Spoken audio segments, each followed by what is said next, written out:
એટલા ત્યાં દિવાળી બેસતા વર્ષે જોયું કે લોકો પહેલાં બધા ગામડે કેટલા બધા આવતા હતા અને હવે કોઈ હોતું જ નહીં. બીજી જગ્યાએ જા તો બધા કેટલા ફટાકડા બટાકડા ફોડતા ને કેવા ભેગા રહેતા હોય છે. એટલે મને આપણે પહેલાં ને અમદાવાદ જતા હતા ને આપણે, એટલે બધા દિવાળી તો ઘેર જ આવતા. બરોબર. અને બહુ મોટું કુટુંબ હતું. તે હવે શું થયું?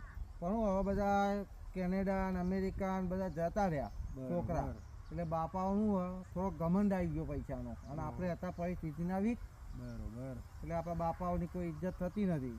એટલે આપણે આપણું સામાન હોય કે બાપાઓને આપણે એમને નહીં બોલાવતા, એ આપણે નહીં બોલાવતા. આપણે થોડુંક સામાન તો હોય જ નહીં કુટુંબમાં. બાપા ગાઈને મરી ગયા તારણ મારા. સાચી વાત. આપણી જીવનમાં સ્વાભિમાન તો રાખવું જ પડે ભાઈ. તારણ એટલે ભાઈ બંધ કરી દીધું. બોલાવે નહીં જાય, ના બોલાવે નહીં જાય. અને ગરીબ હોય ને એની ઇજ્જત ઓછી થાય. ના કોઈ કરતા હોય તો કે આવું કર્યું પેલું કર્યું, એના કરતાં ના બોલાવ મજા.